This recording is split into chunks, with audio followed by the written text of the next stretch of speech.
I'm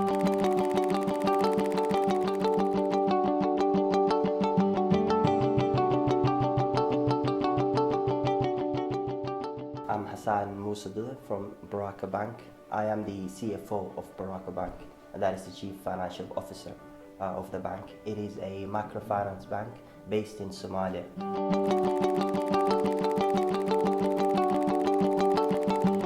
Like any other CFO, really, my main role is to oversee financial accounts of the bank and ensure that the reports are done correctly, accurately, and timely as well, on time.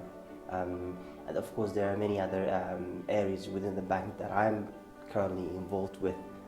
So a day-to-day, a typical kind of day for me at work would be having quite a few meetings, both with clients and also our business partners, and that actually varies.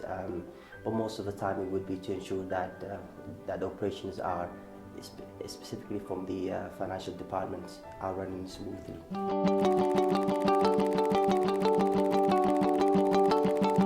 So Barwaqo Bank was established in 2012. In fact, we were the first modern microfinance bank established in Somalia.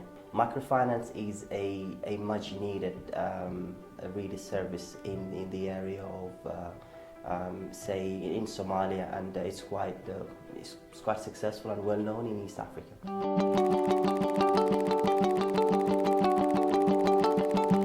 Microfinance, it's a term used for banks that serve, let's say, relatively poor communities, SMEs or micro businesses. So SME, the definition of SME, small medium enterprise, is if a company basically recruits less than 200 or generates revenues of about 45 million euros. This is the European or Western sort of a definition. But when it comes to third world countries, especially countries in Africa, of course, it's way less than that. So our customers are typically the SMEs and the micro businesses in Somalia.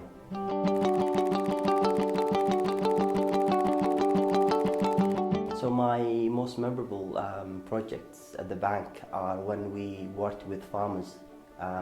There was a project called Farming for Life, and this is the first time I actually got in touch with the actual farmers, people that, and that farm for living, and where we had to go and visit them, just to see how how they generate their income and so on. It's quite different to what we normally deal with, and that is mainly SMEs, somebody coming to the bank looking for loan for the business that we understand, going through the balance sheet and so on. These guys didn't have any of those things. So working with them was, to me, something quite new, and I did enjoy going to farms and seeing how these guys live.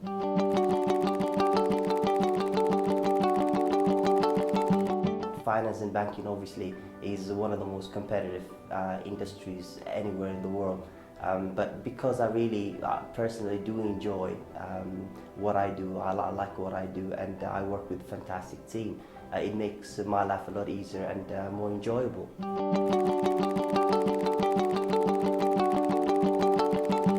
The amount of hours that you're required to put into to start with.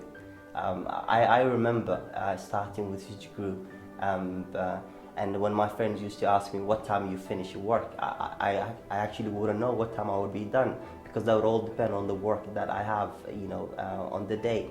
So, especially in investment banking, there will be long hours of work.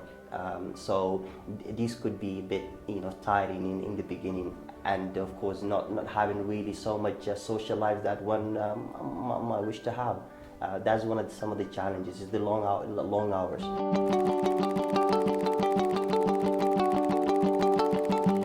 So the key skills required for one to work in finance. Personally, in my personal experience, I would sum up into one would be people skills, and the second one is being good with numbers. Again, the reason why I said this is because that would depend on where you are, where you want to go in the in the banking, for example. If you are working in front office, i.e. meeting with clients face to face and so on, then it would help to have people skills.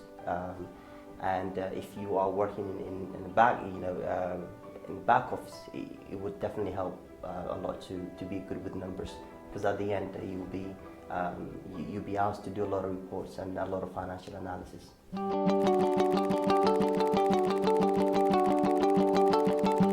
The advice that I would give to anyone who is willing to start in finance would be to start with do a lot of research, find out how the industry works in real life.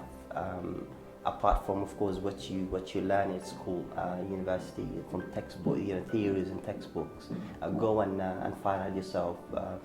Try and find a mentor. Talk to those who work in finance, and you can find these people in a number of places. Career jobs, of course. Even going to in my experience, going to 10-minute website would help a lot in that way, because there are a lot of interviews done by the experts in the industry.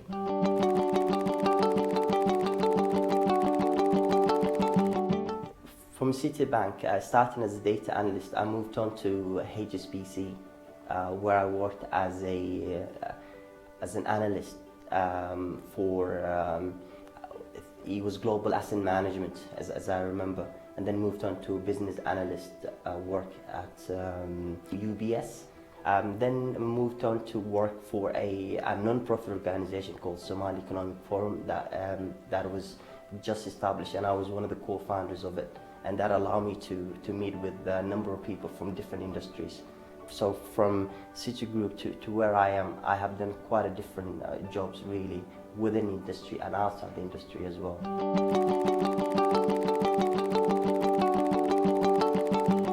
For me, the most important lesson I've learned during my career was that you can't take anything for granted, really. Sometimes we get comfortable in an environment that we think that we know. So lessons that I've learned was you should always keep on, keep on working hard enough to progress. As they say, if you're not improving, if you're dying, basically, whether you're in business or in any profession that you are in, really. So keeping that momentum is quite important. And just take advantage of opportunities, because wherever you go, there are opportunities.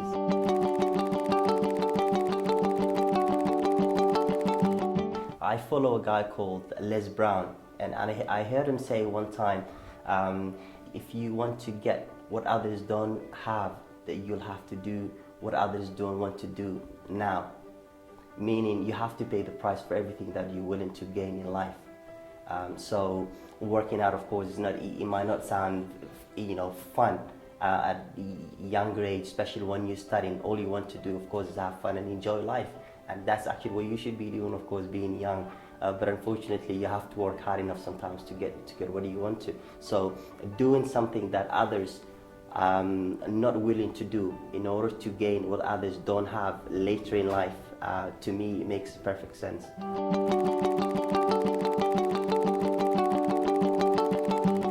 I think we are today in as they say, global village, really. The world is getting smaller and smaller. Traditionally, people used to come to the Western world looking for jobs and better life. But the good news is that that's available in a number of places in these days. Africa is one of those places where you see a tremendous economic growth. There are opportunities, of course, that comes with that, and challenges as well as that. 5-10 years ago, people were talking about going to China and Far East for opportunities, whether it's business or career, and now that happens to be Africa.